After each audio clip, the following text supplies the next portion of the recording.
नाज़रीन अस्सलाम वालेकुम। रिसाइट टुडे में एक मरतबा फिर आप सभी का इस्तकबाल है। रिसाइट टुडे टीईटी के ताल्लुक़ से अपनी मालूमात जमा करने की कोशिश कर रहा है और अपनी तफ्तीश भी जारी रखे है कि ये है क्या और इसके मसाइल क्या है और इसका तदारुक क्या है, इसका हल क्या है। आज हमारे सामने अखिल भारतीय उर्दू शिक्षक संगठन कुल हिंद उर्दू असातिज़ा तंजीम के सदर और ऑल इंडिया कन्वीनर हमारे साथ मौजूद है अलहाजुद्दीन फारूकी साहब, जो ज़िला बीड़ से ताल्लुक़ रखते हैं, औरंगाबाद से, मादरत चाहता हूँ, औरंगाबाद से ताल्लुक़ रखते हैं। हम उनसे ही और साथ ही साथ हमारे शहर अजीज़ के मोतबर शख्सियत जनाब शाकिर शेख साहब भी हमारे साथ मौजूद है। सबसे पहले रिसाइट टुडे में आप सभी का इस्तकबाल है, खुशामदीद कहते हैं। मैं सबसे पहले आपसे ये पूछना चाहूँगा कि अखिल भारतीय उर्दू शिक्षक संगठन जो है इसका क़याम कब अमल में आया? अखिल भारतीय उर्दू शिक्षक संगठन ये 2005 में इसका रजिस्ट्रेशन बाज़ाब्ता से मंत्रालय और बम्बई से किया गया और इसकी ब्रांचेस पूरे ऑल ओवर महाराष्ट्र और महाराष्ट्र के बाहर भी 5 रियासतों में ये संगठन काम कर रही है। नॉन ग्रांट असातिज़ा के मसाइल जो बड़ी तेज़ी से चल रहे हैं, तो इसके ताल्लुक़ से आप और आपकी संगठन का क्या ख्याल है? ये परमानेंट नॉन ग्रांट जो सिलसिला चल रहा था उसको गवर्नमेंट ने परमानेंट नॉन ग्रांट से उसको नॉन ग्रांट कर दिया और नॉन ग्रांट के बाद उसका मूल्यांकन करने के बाद गवर्नमेंट ने डिक्लेयर किया कि इनको हम ग्रांट देने वाले हैं। लेकिन वो ग्रांट देने के ताल्लुक़ से गवर्नमेंट की नीयत साफ़ नहीं है। गवर्नमेंट चाहती है कि कम से कम बजट में कितने वक्त हम इनका ले सकते हैं, ज़्यादा से ज़्यादा गवर्नमेंट का पैसा कैसा बच सकता है, उस तरीके से वो कोशिश कर रहे हैं और कुछ ना कुछ खामियां बता कर वो ग्रांट देने में ताख़ीर कर रहे हैं। एजुकेशन फंड में कितनी कमी की गई है इस गवर्नमेंट के थ्रू? एजुकेशन फंड जो था, जो महाराष्ट्र में है, उसमें तकरीबन 35 से 40% उन्होंने कटौती कर दी है और वो चाहते हैं कि ग्रांट अगर देंगे तो ये ग्रांट बढ़ते बढ़ते उनका बजट और बढ़ेगा। जो उनका बजट था उससे भी दुगना हो सकता था, इसलिए उसको जो बजट पहले से था उसमें भी उन्होंने कटौती कर दी और उसको नॉन ग्रांट से ग्रांट पे लाने के लिए इतने सालों तक, और अब जो स्कूल है 100% ग्रांट पर आकर भी 2-2, 3-3 साल हो गए हैं। 2000 से परमानेंट नॉन ग्रांट चलने वाली स्कूलें जो है वो ग्रांट पर आकर भी कई साल होने के बाद उन्होंने सबको एक साथ 20% ग्रांट देने का सिर्फ ऐलान किया है और कुछ स्कूलों को 20% का उन्होंने 1 महीना, 2 महीने, 3 महीने की ऐसी पेमेंट जारी की है, लेकिन सभी को उन्होंने 20% ग्रांट अभी तक नहीं दिया है। अच्छा, पिछले दिनों महाराष्ट्र हुकूमत ने जूनियर कॉलेज के असातिज़ा की कुछ यादी मंगाई थी, तो वो यादी के ताल्लुक़ से मैं चाहूँगा कि क्योंकि हमारे दर्शकों में जो है कुछ असातिज़ा भी शामिल है, तो वो चाहते हैं कि ये यादी के मुतालिक आप थोड़ी सी रोशनी डालें। जूनियर कॉलेज का जो मसला है, जूनियर कॉलेज की ग्रांट के लिए उन्होंने उसको तो पहले लिया ही नहीं था। अब ग्रांट देने के ताल्लुक़ से उन्होंने पूरी मालूमात जमा करके वो डायरेक्टर ऑफिस तक मंगाई है और उसको पूरा करने के बाद वो लिस्ट जो है पूरी मुकम्मल लिस्ट मंत्रालय जाने वाली है और मंत्रालय में जाने के बाद उसको वहाँ से ग्रांट के लिए सिर्फ उसका ऐलान होने वाला है। ग्रांट तो इमीडिएट नहीं रिलीज़ होने वाली है, सिर्फ ग्रांट का रिलीज़ करने के लिए ऐलान करना है। लेकिन उसमें भी गवर्नमेंट इतनी ताख़ीर कर रही है कि कुछ ना कुछ बहाने करके छोटी छोटी गलतियों को, छोटे छोटे क्यूरीज निकाल कर वो प्रपोज़ल बार बार रिटर्न किए जा रहे हैं और वो उसको पूरा करने के लिए वक्त जा रहा है। किसी तरह से गवर्नमेंट चाहती है कि हमारा वक्त बचे और उस बजट कम हो जाए और ये 1 साल के बजाय दूसरे साल में जाए, दूसरे साल के बजाय तीसरे साल में जाए। इस तरह की पॉलिसी गवर्नमेंट की है। गवर्नमेंट की नीयत साफ़ नहीं है कि इनको ग्रांट दिया जाए। वो धीरे धीरे अब जैसा ही इलेक्शन नज़दीक आएगा जब वो सिर्फ ऐलान करने की इम्कानात है। मेरा सवाल अब शाकिर शेख सर से है कि टीईटी का जो मसला चल रहा है आज पूरे महाराष्ट्र और पूरे इंडिया में, कहाँ पर टीईटी को अपने नज़रिए के हिसाब से किस तरह से देखते हैं? देखिए, टीईटी के लिए सबसे पहले इसकी पैदाइश कहाँ से हुई इसको समझने की ज़रूरत है। जब आरटी एक्ट आया तो उस एक्ट में क्लॉज ये था कि टीचर्स एलिजिबल होना चाहिए, क्वालिटी बेस्ड होना चाहिए। ये उसकी पैदाइश वहाँ से है। अब हम टीईटी के ताल्लुक से दो राय, जैसे कि मैंने इसके पहले भी कहा कि दो राय लोगों के दरमियान में है, एक उसके फॉर में है, एक अगेंस्ट में है। जो फॉर में है उनका बोलना ये है कि क्वालिटी टीचर, क्वालिफाइड टीचर वो लगना चाहिए। जो अगेंस्ट में है उनका मानना ये है कि माइनॉरिटीज़ स्कूलें जो है उनको ये लागू नहीं है। अब आप जब दोनों की बातें देखेंगे तो कॉन्स्टिट्यूशन ने जो हमको राइट्स दिए हैं माइनॉरिटीज़ को, सेक्शन 29-30 के अंदर, उसके अंदर क्लियर कट दिया है कि माइनॉरिटी जो है वो अपने इस्टेब्लिशमेंट कर सकते हैं, अपने अदारे एंड एडमिनिस्ट्रेशन कर सकते हैं। टीटी के ताल्लुक से टीचर्स लगाने के लिए ये एडमिनिस्ट्रेशन का मैटर आता है। सुप्रीम कोर्ट की कॉन्स्टिट्यूशनल बेंच ने इस ताल्लुक से एक डिसीज़न दिया है, कॉन्स्टिट्यूशनल बेंच, और उन्होंने ये कहा है कि आरटीई जो है वो माइनॉरिटी इंस्टीट्यूशन को लागू नहीं हो सकती। जब आरटीई लागू नहीं हो सकती तो जाहिर सी बात है कि उसमें जो टीईटी का जिक्र है वो लागू नहीं होगा। लेकिन अभी हम जब स्टेट गवर्नमेंट की बात करते हैं तो स्टेट गवर्नमेंट के पास प्रोफेशनल 2 कोर्सेस हैं। अभी हम 2 की बात करते हैं, ऐसे है 3, डीएड, बीएड और एमएड। डीएड और बीएड जो हमारे यहाँ एग्जिस्टिंग कोर्स है, इस कोर्स को एलिजिबल, इस कोर्स के जो इसकी जो काबिलियत रखते हैं उसको इसका एलिजिबल माना गया है कि वो आरटीई एक्ट में एलिजिबल है ये डिग्री। जब वो डिग्री एलिजिबल है तो फिर टीईटी की गरज की, एक सवाल ये आता है। दूसरी बात ये कि एक सेटअप है, पूरा एक कोर्स गवर्नमेंट ने बनाया, एससीईआरटी ने बनाया, एनसीईआरटी के गाइडलाइंस पर बनाया, उसको पार्लियामेंट ने और उसको असेंबली ने पास किया है। कॉम्पिटेंट अथॉरिटी हमारे पास मौजूद है एससीईआरटी।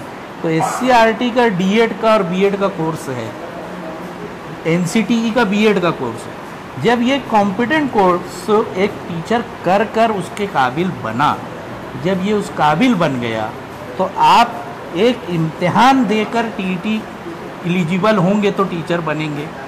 तो ये बात कहीं हजम नहीं होती। दूसरी बात ये है कि हम कोई भी एक्ट आप देखेंगे जो टीचर्स के ताल्लुक से है, एमईपीएस एक्ट हो या बॉम्बे प्राइमरी एजुकेशन एक्ट हो, जिसमें टीचर्स की क्वालिफ़िकेशन दी हुई है, तो उसमें आपको एसएससी डीएड, एचएससी डीएड या बीए बीएड, बीएससी बीएड दिखा। उसमें इन्होंने अमेंडमेंट नहीं किया है कि बीएड प्लस टीईटी। तो ये सिर्फ गवर्नमेंट की पॉलिसी इस तरीके की है कि इसको प्रोलॉन्ग करना है, इसको टाइम पास करना है, ताकि एजुकेशन पे गवर्नमेंट खर्च करने की उसको नौबत ही ना आए। अब रह गया सवाल कि क्या काबिल टीचर नहीं लगना चाहिए? क्या कुछ लोगों का ऐसा सवाल है। बिल्कुल लगना चाहिए, क्वालिटी एजुकेशन होनी चाहिए। मेरा सवाल ये कि क्या टीईटी पास होने वाला ही काबिल है क्या? तो फिर उसने जो अपना 16-17 साल बर्बाद किया, वो उसकी काबिलियत कहाँ गई? और अब तक की जो टीचर्स है जिनमें हम सब शामिल हैं, तो वो कहाँ गए? तो इस तरीके से कॉन्ट्रडिक्शन है। ये सिर्फ प्रोलॉन्ग करने का मैटर है। दूसरा, गवर्नमेंट क्या इस मामले में, यानी वो खुद गवर्नमेंट अपने जीआर और अपने एक्ट के अगेंस्ट में, गवर्नमेंट जो है इस मामले को उलझा रही है और तफर्रुका पैदा करने की कोशिश कर रही है। लेकिन एक सवाल ये भी है, जो टीटी पास होल्डर है वो इस बात को जानने की कोशिश कर रहे हैं कि आज डीएड होल्डर और बीएड होल्डर किस तरह से पास होते हैं वो सब जानते हैं। तो इसके लिए टीटी ज़रूरी है। तो फिर आप उसको कैसे देखेंगे? आप कहते हैं कि डीएड सर्टिफिकेट है, बीएड सर्टिफिकेट है, कैसे पास होते हैं? शफाफियत क्या है जी? तो क्या फिर टीटी ज़रूरी नहीं होगा? नहीं, मेरा कहने का मतलब, मैं टीटी के ना अगेंस्ट में हूँ ना फॉर में हूँ। मैं आपको पूरी उसकी हकीकत बता रहा हूँ कि इसकी पैदाइश से लेकर इसके जवान होने तक का टीटी जो है ये क्यों आया। जैसे कि ये नीयत पर दारोमदार, अगर आरटीई में ये चीज़ जिक्र है कि क्वालिफाइड टीचर होना, तो जो क्वालिफिकेशन डीएड बीएड की है उसको तो आपने पहले ही नोटिफाइड कर दिया है कि ये RTE के बराबर है। ये गवर्नमेंट का GR है, इसका अमेंडमेंट भी उन्होंने कर लिया है। तो जब आपने इसको मान लिया तो मज़ीद क्यों ये करते हो? दूसरी बात ये कि आप TET का रिज़ल्ट देखिए, जो रिज़ल्ट आ रहा है सामने, तो इतना मुश्किल तो वो एग्ज़ाम है नहीं, लेकिन ये रिज़ल्ट के ऊपर भी सवालिया निशान है कि 0.05% तक रिज़ल्ट आ रहा है, माइनस में रिज़ल्ट आ रहे हैं। तो इतने तो यानी गए गुजरे टीचर तो है नहीं, कहीं ना कहीं इसमें लू फॉल है। अगर गवर्नमेंट वाकई में इसमें वो है तो आप TET में एक सब्जेक्ट बढ़ा दो, B.Ed D.Ed में बढ़ा दो, आप वहीं पर उनको पास करके लाओ।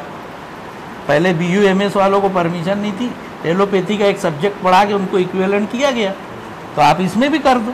फारूकी साहब से मैं पूछना चाहूँगा, जो उर्दू में TET के पेपर जो आए हैं वो हैंड राइटिंग में है, और अगर कंप्यूटर भी है तो वो उससे भी बहुत सारी गलतियां हैं, तो इस ताल्लुक से आपने अपनी संगठन द्वारा क्या इक़दाम किया है? देखिए, TET के जब से एग्ज़ाम शुरू हुए तो हर साल उसमें गलतियां हो रही है। कुछ जो तलबा थे एग्ज़ाम देने वाले वो कोर्ट में भी गए थे, उसलिए उनको कुछ लोगों को उसमें कोर्ट ने राहत दिया और कुछ गलत सवालात के नंबरात भी मिले।